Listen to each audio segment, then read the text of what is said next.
Hi, my name's Phil. I'd like to talk about politics. So, if you're interested in the developments over the US-Russia peace talks, which were held in secret and excluded Ukraine and the EU, you will, I'm sure, have heard that one of Trump's goons, his golfing buddy Steve Witkoff, not only negotiated a peace plan which basically intends to hand Ukraine to Putin on a plate, but actively coached his Russian counterpart into how to get a better deal from the US government. Like literally works not towards a negotiated peace, which would at least be acceptable to Ukraine, but advised Russia on how the unprovoked invaders could squeeze more out of it. We know this because the audio of Witkoff and his Russian opposite, or partner really, Ushakov, was leaked to Bloomberg, who promptly transcribed the audio and published it. Trump has described this as a normal part of striking a deal. It is, of course, the exact opposite.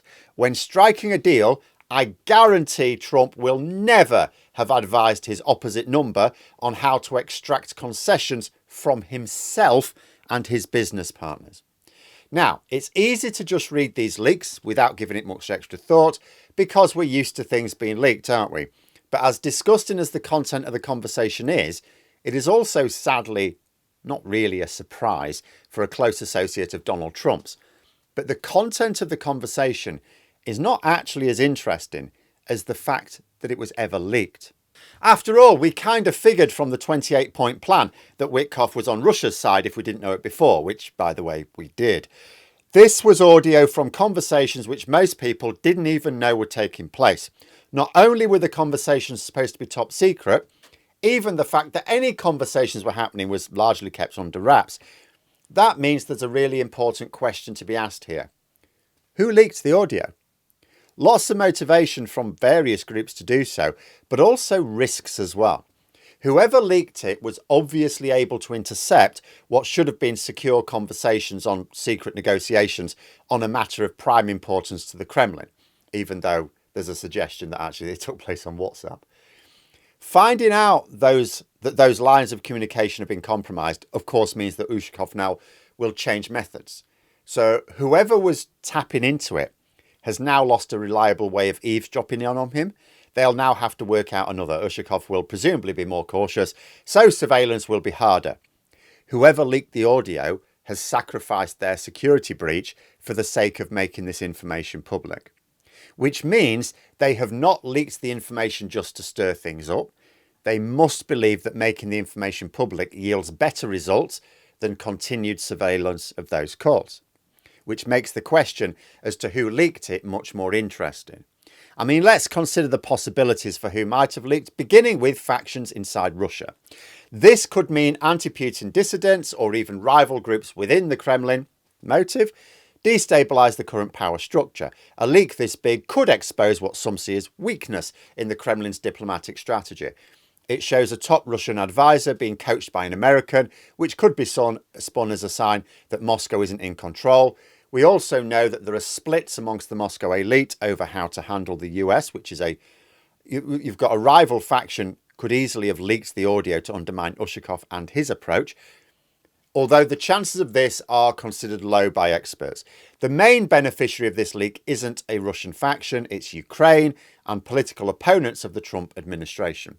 The leak is far more embarrassing for Washington than for Moscow.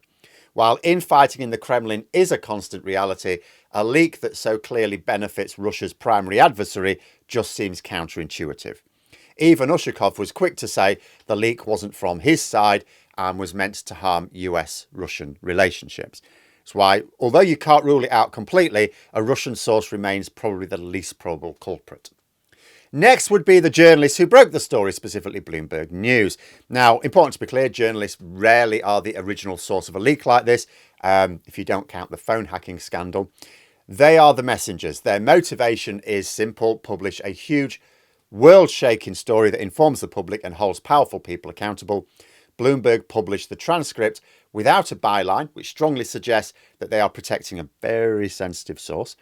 Given their reputation, we can assume that their source was considered extremely trustworthy. The real question isn't who published it, but how they got it. Almost certain that one of the other suspects on the list will have passed the audio to them. Journalists provide a platform for leakers who need to get information into the public domain with a layer of anonymity and credibility. But they aren't the originators. A senior Trump administration official told the Wall Street Journal they believe a foreign intelligence agency was the source and that the target was Ushakov, not Witkoff. So there's competing theories about who was actually being spied on. Was it Witkoff? Was it Ushakov? The Russians are saying it was Witkoff. The Americans are saying it was Ushakov. And the theory is bolstered by the fact that a second call between Ushakov and another Russian diplomat was also leaked to Bloomberg. So suggestion that Russia has got this wrong. So while the media was essential for the story to explode, they likely weren't the ones who recorded the call. The next suspect would bring us a little bit close to home. Elements within the American intelligence community. Could be the CIA, could be the NSA. The motive here would be to sound the alarm.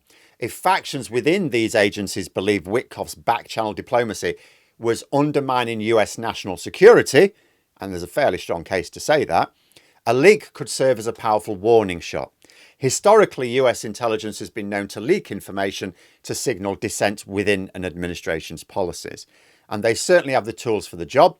These agencies have some of the most sophisticated signals intelligence capabilities on Earth, intercepting a call between a US envoy and a Kremlin advisor well within their technical capacity.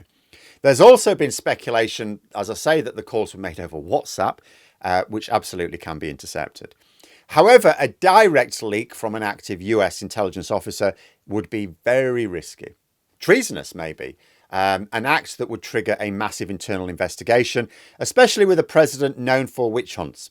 It's more plausible that a concerned official, maybe retiring or through intermediaries, might pass the information to a journalist or a foreign partner to expose the activity without leaving a direct trail back to their agency. The likelihood is considered by experts to be moderate. A drastic step, but the history of deep state resistance to certain executive actions makes it a credible possibility. Next one would be the most politically charged suspect, domestic political opponents of the administration. Now, this could be Democrats or just anti-Trump Republicans. The motivation here would be clear. Damage the president and his foreign policy. The Witkoff-Ushakov call is perfect ammunition for the narrative that the administration is too cozy with Russia and is selling out Ukraine. The transcript would paint a picture of a US envoy seemingly coaching an adversary. For opponents, golden opportunity to rally public opinion, pressure Congress, undermine the president's credibility. The reaction was fairly immediate. There were some lawmakers calling Witkoff a traitor, demanding he be fired. But how could they have obtained the audio? It's possible they have sympathisers within intelligence agencies or other government departments who will provide the material. That's where the lines between suspects can blur. An intelligence officer who wants to leak may find a willing partner in a political operative who can guarantee it gets maximum media attention. The political opponent provides the amplification and plausible deniability for the source. The scenario has a moderate to high likelihood, according to experts. The political incentives are enormous, and damaging leaks are a common weapon in Washington's political warfare. Next would be the party with the most direct gain, Ukrainian intelligence, specifically the GUR or SBU.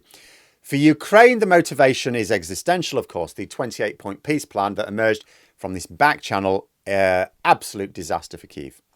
It reportedly called for Ukraine to allow Russia to annex Donbass, limit the size of its military, formally agree not to join NATO, faced with a deal that could absolutely destroy their country. Leaking the audio is a powerful strategic move. It exposes the secret talks, embarrasses the United States, mobilises international support for Ukraine's position, puts immediate and immense pressure on Washington to back away from the plan.